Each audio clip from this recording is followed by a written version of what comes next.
Now in true fashion, the last two examples I'm going to do for the quadratics are going to be the weird ones, right? The ones that maybe would trip you up on homework, or things that I kind of want to point out in terms of making sure you guys really understand what's happening. So this one, f of x is negative x squared plus 8x minus 15.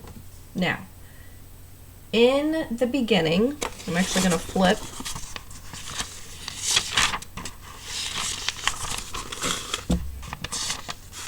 Oops, skipped a page. Quadratic ax squared plus bx plus c. Vertex form a x minus h squared. I used the same letter here for a reason. It's the same a. Because when you do completing the square, you have to make sure you have a leading coefficient of 1. So you have to factor out that a. So this is the same a. So if this a is negative, this a would also be negative, which would mean it opens down. So I already know, just looking at this, that this parabola opens down because negative. All right, so first we need to put this in vertex form. So we're going to have to complete the square. So vertex form,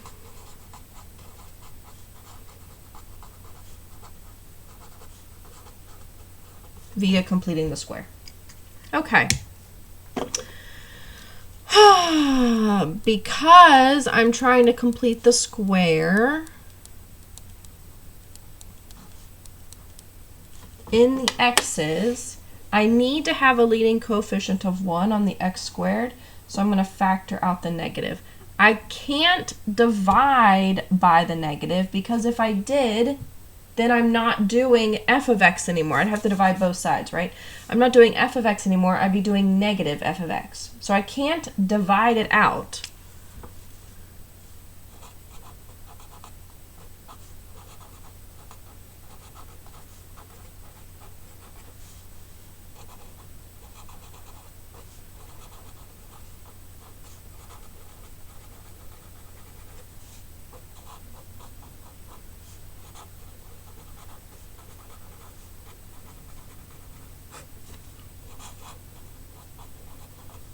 All right, so I am allowed to factor though. So I can't divide both sides, else the left-hand side becomes negative f of x, but I can always factor because the factoring is something that only happens on one side. Okay, so now that I've done that, I'm going to look for b. Oh, and since I'm completing the square in the x, I'm going to divide it out of both x terms. Then this minus 15 just, hangs out by itself. So b half b squared. All right, b in this case is negative 8. Half of that is negative 4. Negative 4 squared is 16. So that's the thing I'm going to be adding and subtracting.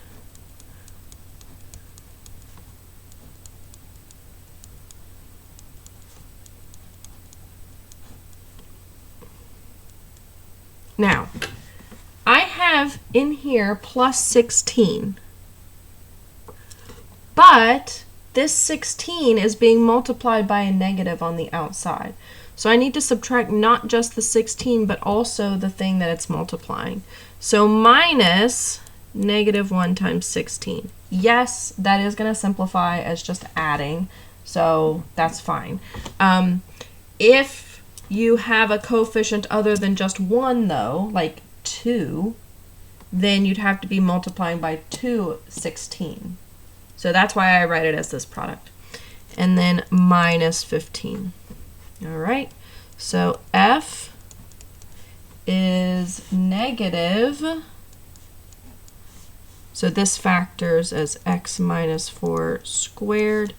Negative, negative is positive, so I have 16 minus 15 is 1. Okay, so this thing opens down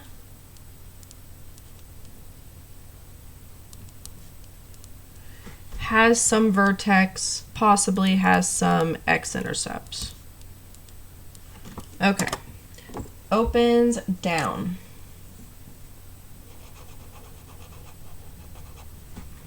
Vertex of HK, so 4, 1. Remember that the h is always being subtracted, so if I'm subtracting in here, my h is positive. X-intercept, set the f equal to 0. So f of x equals 0, which means negative x minus 4 quantity squared plus 1 is 0. Negative 1 is negative x minus 4 quantity squared. So both sides are negative, which means I can just have positive. Square root both sides.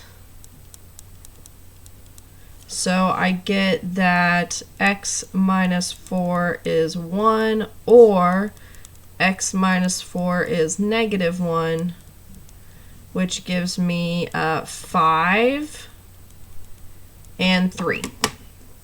So my x-intercepts are 5, 0, and 3, 0. And these are each one step away from 4. So if I graph, okay, so I go to graph, here's my graph. My vertex was 4, 1.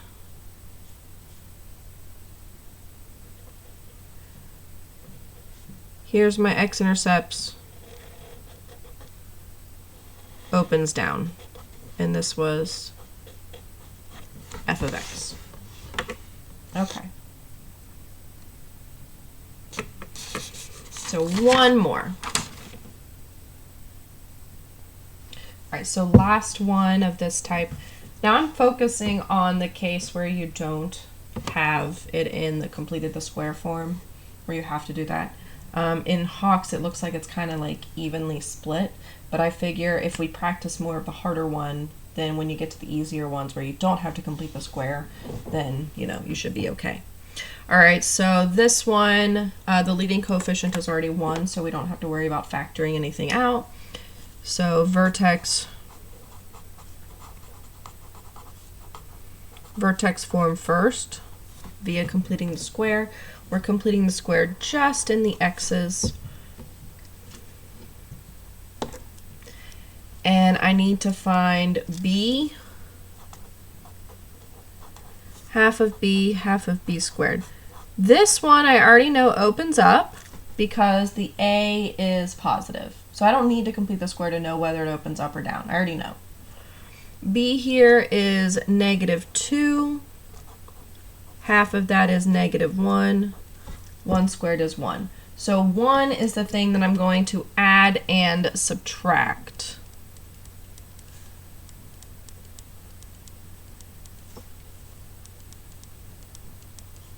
Now out here I just have a 1. I didn't have a negative, so I just subtract the thing I added in.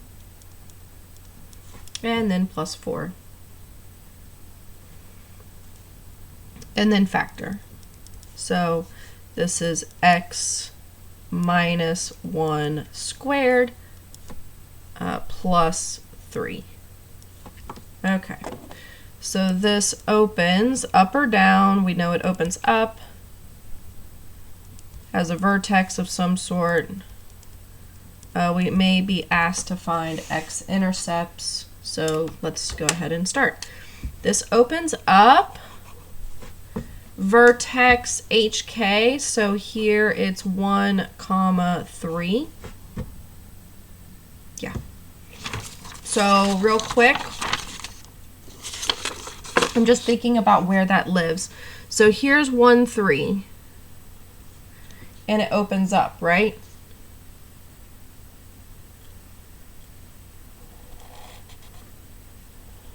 So something like this. This thing isn't going to cross the x-axis because it's opening up. If it were opening down, it would have to cross the x-axis, but it doesn't here. So there's not going to be any x-intercepts. Now suppose you don't realize that and you go to solve. Okay, so you set g of x to 0, Get x minus 1 squared plus 3 equals 0. Subtract 3 from both sides.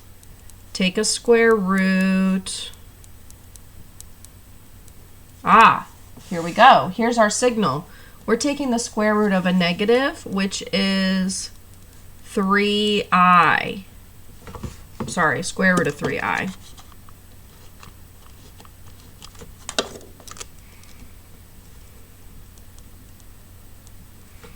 Right? Complex.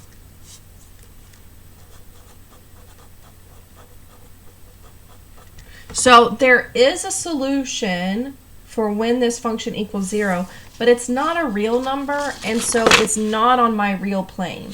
Because how am I supposed to graph imaginary numbers on this thing?